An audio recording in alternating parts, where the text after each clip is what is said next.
IPL 2025 का कारवां अब अपने फाइनल की तरफ तेजी से बढ़ रहा है। टूर्नामेंट में अब तक 50 से ज़्यादा मुकाबले खेले जा चुके हैं और प्लेऑफ की रेस से राजस्थान और चेन्नई सुपर किंग्स बाहर हो गए हैं। अब प्लेऑफ की लड़ाई बाकी बची 8 टीमों के बीच जारी है। वहीं प्लेऑफ में अपनी जगह मजबूत करने के लिए रविवार को पंजाब किंग्स यानी पीवीकेएस और लखनऊ सुपर जायंट्स की टीम आपस में भिड़ेंगी। 4 मई को आईपीएल 2025 का 54वां मुकाबला पंजाब किंग्स और लखनऊ सुपर जायंट्स यानी एलएसजी के बीच खेला जाएगा। इस सीजन में दोनों टीमों के बीच ये दूसरा मुकाबला होने जा रहा है। इससे पहले पंजाब ने लखनऊ को करारी शिकस्त दी थी। लखनऊ सुपर जायंट्स और पंजाब के बीच ये मैच शाम 7:30 बजे धर्मशाला क्रिकेट स्टेडियम में खेला जाएगा। आईपीएल के सीजन में धर्मशाला में ये पहला मुकाबला खेला जा रहा है। तो चलिए मैच से पहले जानते हैं लखनऊ सुपर जायंट्स और पंजाब में से कौन किस पर भारी पड़ सकता है, दोनों टीमों की संभावित प्लेइंग 11 और पिच रिपोर्ट के साथ साथ मौसम का हाल भी। सबसे पहले जान लेते हैं कि लखनऊ सुपर जायंट्स यानी एलएसजी और पीबीकेएस के बीच कितनी बार भिड़ंत हुई और कौन कितनी बार बाजी मार चुका है। दोनों टीमों के हेड टू हेड आंकड़े की बात की जाए तो इसमें लखनऊ की टीम थोड़ी आगे नजर आती है। हालांकि इस सीजन में खेले गए मैच में पंजाब ने लखनऊ को मात दी थी। एलएसजी और पीबीकेएस के बीच इंडियन प्रीमियर लीग में अब तक 5 मुकाबले हुए हैं, जिनमें पंजाब ने 2 और एलएसजी ने 3 मैच जीते हैं। दोनों टीमों के बीच एक भी मुकाबला बिना किसी रिजल्ट का नहीं रहा। इन मैच में दोनों टीमों का हाईएस्ट स्कोर देखें तो लखनऊ का हाईएस्ट स्कोर 257 और पंजाब का 201 हाईएस्ट स्कोर है। वहीं इन मुकाबलों में पंजाब का लखनऊ सुपर जायंट्स के खिलाफ सबसे कम स्कोर 133 रन है। अब बात कर लेते हैं दोनों टीमों की प्लेइंग 11 की और सबसे पहले नजर डालते हैं एलएसजी की संभावित प्लेइंग 11 पर, जिसमें Rishabh Pant, Aiden Markram, Mitchell Marsh, Nicholas Pooran, Ayush Badoni, Digvesh Rathi, David Miller, Abdul Samad, Avesh Khan, Shardul Thakur, आकाशदीप शामिल हो सकते हैं। जबकि इंपैक्ट प्लेयर के तौर पर एम सिद्धार्थ या रवि बिश्नोई और प्रिंस यादव कोई खेल सकते हैं। पिछले मुकाबले की तरह इस मैच में भी एडन मार्कराम और मिचेल मार्श ओपनिंग के लिए आ सकते हैं। वहीं 3 नंबर पर निकोलस पूरन बल्लेबाजी के लिए आएंगे। डेविड मिलर 4थे नंबर पर और ऋषभ 5वें नंबर पर बल्लेबाजी करने मैदान पर उतर सकते हैं। लखनऊ की इस प्लेइंग 11 में कितने बैट्समैन, बॉलर और ऑलराउंडर हैं वो भी जान लेते हैं। Aiden Markram batsman, Mitchell Marsh batsman, Nicholas Pooran batsman, Ayush Badoni batsman, Rishabh Pant wicketkeeper batsman, David Miller batsman, Digvesh Rathi bowler, Ravi Bishnoi bowler, Prince Yadav all rounder, Shahbaz Ahmed all rounder, Shardul Thakur all rounder. और अब देखते हैं पीबीकेएस की प्लेइंग 11, जिसमें श्रेयस अय्यर, प्रियांश आर्य, नेहल वडेरा, Shashank Singh, Josh Inglis, Marco Jansen, Suryansh Shedge, Azmatullah Omarzai, Yuzvendra Chahal, Arshdeep Singh और हरप्रीत बरार शामिल हो सकते हैं और प्रभसिमरन सिंह बतौर इंपैक्ट प्लेयर खेल सकते हैं। पंजाब की तरफ से प्रभसिमरन सिंह एक बार फिर बल्लेबाजी की शुरुआत कर सकते हैं। धाकड़ बल्लेबाज प्रियांश आर्य उनका साथ देने के लिए आ सकते हैं। कप्तान श्रेयस अय्यर 3 नंबर पर बल्लेबाजी के लिए मैदान में उतर सकते हैं, क्योंकि पिछले मैच में चेन्नई के खिलाफ उन्होंने नंबर 3 पर आकर धुआंधार पारी भी खेली थी। ग्लेन मैक्सवेल चोट के कारण टूर्नामेंट से बाहर हो गए हैं, तो 4थे नंबर पर उनकी जगह शशांक सिंह बल्लेबाजी के लिए आ सकते हैं। पीबीकेएस की इस प्लेइंग 11 में कितने बैट्समैन, बॉलर और ऑलराउंडर हैं वो भी जान लेते हैं। Josh Inglis wicketkeeper batsman, Yuzvendra Chahal bowler, कप्तान Shreyas Iyer batsman, Marcus Stoinis allrounder, Shashank Singh batsman, Priyansh Arya batsman, Marco Jansen allrounder, Azmatullah Omarzai allrounder, Arshdeep Singh bowler, Harpreet Brar bowler, Nehal Wadhera allrounder. तो ये तो था टीमों का लेखा जोखा। और अब बात कर लेते हैं पिच रिपोर्ट की। तो धर्मशाला क्रिकेट स्टेडियम को दुनिया के सबसे खूबसूरत क्रिकेट मैदानों में से माना जाता है। ये मैदान पिछले 10 सालों से इंडियन प्रीमियर लीग के मैचों की मेज़बानी कर रहा है।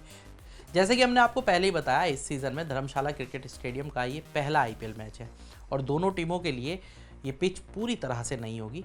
तो आइए एक नज़र डालते हैं यहाँ की पिच रिपोर्ट पर। एचपीसीए स्टेडियम की पिच से तेज गेंदबाजों को मदद मिलती है, लेकिन वाइट बॉल फॉर्मेट में यहाँ हाई स्कोरिंग मैच भी देखने को मिलते हैं।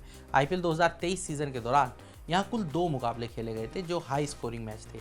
इसलिए उम्मीद है कि आईपीएल 2025 के 3 मैचों के लिए इस तरह की पिच होगी जिसमें रन काफ़ी बनेंगे। हालांकि धर्मशाला की पिच पर टॉस जीतकर टीम अक्सर बल्लेबाजी का फैसला ही करती है। और अब जान लेते हैं कैसा रहेगा धर्मशाला का मौसम। धर्मशाला में होने वाले इस पहले मैच में बारिश विलेन बन सकती है। मौसम विभाग ने 3 मई से 7 मई तक धर्मशाला में बारिश की संभावना जताई है। इस दौरान कुछ दिनों के लिए येलो अलर्ट भी जारी किया गया है। अगर मौसम फोरकास्ट सटीक साबित हुआ तो 4 मई को होने वाला पहला मैच बारिश की चपेट में आ सकता है। अगर किसी भी कारण मैच रद्द होता है तो दोनों टीमों को एक एक पॉइंट बराबरी के साथ मिल जाएगा। तो पिच रिपोर्ट भी हो गई, वेदर रिपोर्ट भी हो गई, और अब बात करते हैं प्रेडिक्शन की, जिसके लिए मैं बुला लेता हूं अपने साथी कृष्णा। वेलकम। धर्मशाला की पिच पर पहला मैच पीबीकेएस वर्सेस एलएसजी, क्या है आपकी इस मैच को लेकर प्रेडिक्शन? देखो, मैच की प्रेडिक्शन क्लियर साफ है कि जिस तरह की आपने बोला था, पिच रिपोर्ट कहती है कि पेसर को मदद मिलती है, और पेसर पंजाब में बहुत भर के आए। बाकी ऑलराउंडर की बात किया जाए तो ऑलराउंडर भी की संख्या मतलब पंजाब में ज़्यादा है, जिसमें मार्कस स्टोइनिस बैटिंग बॉलिंग दोनों से करके दिखा रहे हैं। अक्षदीप जो मुझे अच्छा मतलब प्लेयर है, जिसको चैंपियन ट्रॉफी से भी देखा जाए कि तब से फॉर्म में चले आ रहे हैं, और ये विकेट की जब भी दरकार होती है तब विकेट निकाल के देते हैं। मार्कस जॉनसन लेफ्ट आर्म्स के पेसर हैं, अच्छे साउथ अफ्रीका के प्लेयर, ये भी विकेट जबकि दरकार होती है तब निकाल के देते हैं। अब बात कर लेते हैं बॉलिंग का, जो एक्स फैक्टर साबित होते हैं। हमेशा मैं एक डायलॉग पहले भी बोला था पिच रिपोर्ट में कि ठुकरा के मेरा प्यार इंतकाम देखेगी, वो युजवेंद्र चहल ने कर दिखाया है। और वो लास्ट मैच में उन्होंने जिस तरह की हैट्रिक ली थी तो उससे साफ हो गया कि उनकी इंटेंशन क्लियर है कि मुझे इस आईपीएल में चमकना है। तो इस आईपीएल के परफॉर्मेंस के बदले बदौलत मुझे टीम इंडिया में जगह पानी है, तो वो देखने को मिला है। तो कप्तान Shreyas Iyer last season trophy जीत के भी आ रहे हैं, वो भी फॉर्म में चल रहे हैं। बैटिंग ऑर्डर की जब बात की जाए तो इतनी बैलेंस टीम है ये कि आप ही से मतलब लोगों ने कयास लगा दिया था कि ये टीम या तो पंजाब, मुंबई और आरसीबी, ये 3 टीमें फाइनल में भिड़ सकती हैं, क्योंकि पंजाब और आरसीबी तो दोनों मुझे लगता है फाइनल में पहुंच चुकी हैं, ऑलमोस्ट प्ले ऑफ में तो पहुंच चुकी हैं। बाकी बात की जाए एलएसजी के शुरुआती मैच कभी जीते कभी हारे, उनके मुकाबले देखा जाए तो कभी कुछ मैचेस में उनकी ऋषभ पंत जो कप्तान है उनका फॉर्म में ना होना। बाकी निकोलस पूरन जिस मैच में चले वो मैच एलएसजी ने जीता है, तो जिस वजह से वो मैच जीते गए। बाकी बात की जाए एडम मार्करम, ये बैट्समैन है, ये मतलब 2-4 मैचेस में चले, लेकिन ये मैच विनिंग जो पारी है वो नहीं खेल पाए। मिचेल मार्श है, इनकी बैट से भी रन निकल रहे हैं, 2 बैट्समैन हैं जिसकी वजह से एलएसजी को जीत का चांस चखने को मिला है। बाकी बॉलर की बात किया जाए तो शार्दुल ठाकुर हैं, अच्छा है बॉलिंग, अच्छी बॉलिंग है। दिग्विजय सिंह, ये स्पिनर की जब बात की कंपैरिजन में इनके आंकड़े अच्छे हैं। अब तक की सीजन के इनका पहला डेब्यू आईपीएल है, लेकिन आंकड़े देखे जाएं तो अच्छा स्टार बॉलर है। इसने जब विकेट की दरकार हुई तो विकेट निकाल के भी दिए। जब प्लेइंग 11 में जब मैं कंपैरिजन करता हूं तो स्ट्रॉन्ग किसकी, आप मेरे मतलब बोलने से पहले आप खुद अंदाजा लगा सकते हो कि ऑलराउंडर की संख्या पंजाब में ज़्यादा, बैटिंग ऑर्डर फॉर्म में पंजाब जी, पेसर पंजाब, और पिच भी नहीं है तो पंजाब के घरेलू मैदान भी कह सकते हैं थोड़ा, तो पिच का भी जो एडवांटेज है वो पंजाब को मिल सकता है। और बाकी विजय रथ पर जिस तरीके का पंजाब चढ़ गई, क्योंकि पिछले 2-3 मुकाबले हारे भी हैं पंजाब, लगातार 2 मुकाबले हारे पंजाब, तो देखा जाए पंजाब अब जीत की दरकार, मतलब उनकी जीत है दरकार है और वो जीतेगी इस मैच को। जिस तरीके का प्लेइंग 11 में जो कंपैरिजन किया और पिच रिपोर्ट के जो मायने हैं, जो पिच रिपोर्ट बोल रही है, उस हिसाब से देखा जाए तो पंजाब की जीतने की चांसेस यहाँ पर बहुत ज़्यादा है। अच्छा कृष्णा, एक बार रनों के टारगेट पे बात कर लेते हैं, क्योंकि इस पिच के लिए एक बड़ी बात यह है कि हाई स्कोरिंग मैच यहाँ देखने को मिले।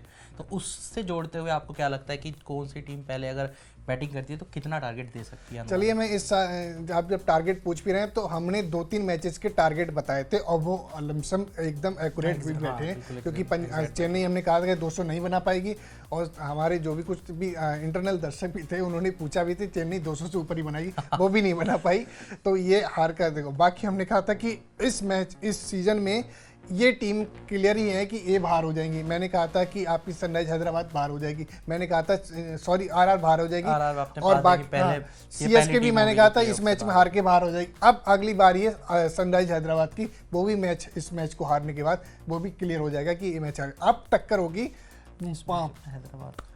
नहीं, अब जो नेक्स्ट मैच होगा, जो नेक्स्ट मैच होगा उसमें सनराइज हैदराबाद हारने के बाद यहाँ क्लियर हो जाएगा कि जो ऊपर की 5 टीमें हैं उनमें अब जमकर टक्कर होगी। वो अब पॉइंट टेबल को बिगाड़ सकते तो बिगाड़ सकते, लेकिन टॉप जो 3 टीमें हैं वो टॉप पे ही रहेंगी। बात कर लेते हैं, आपने आंकड़े की बात की थी, तो आंकड़ा अगर पंजाब पहले बैटिंग करती है तो 220 के अराउंड बनाएगी, 210 के 220 के अराउंड पहला टारगेट रहेगा। एलएसजी अगर पहले बैटिंग करती है तो ये भी टीम में इतनी दमखम है कि अगर दोनों बैट्समैन चल के मिचेल मार्श या निकोलस पूरन, तो ये भी टीम 200 से ऊपर बना सकती है। तो 230 से 240 के बीच में टारगेट देता हूँ। ये अगर ये LSG का जी LSG बना सकती है, क्योंकि 2 बैट्समैन का चलना जरूरी है इसमें। यहाँ थोड़ा सा मतलब कहूँ तो मैं कॉन्फ्लिक्ट सा लगता है मुझे, क्योंकि आपने कहा कि टीम PBKS मतलब हाँ नहीं, बैलेंस है, लेकिन ये टारगेट LSG मैं का कह रहा हूँ ये 2 बैट्समैन लेकिन अचीव कर लेगा। सॉरी, टारगेट जो चेज करना है वो पंजाब इजीली कर लेगा, क्योंकि ओपनर से लेके मिडिल ऑर्डर से लेके आपके 8वें नंबर तक बल्लेबाजी है।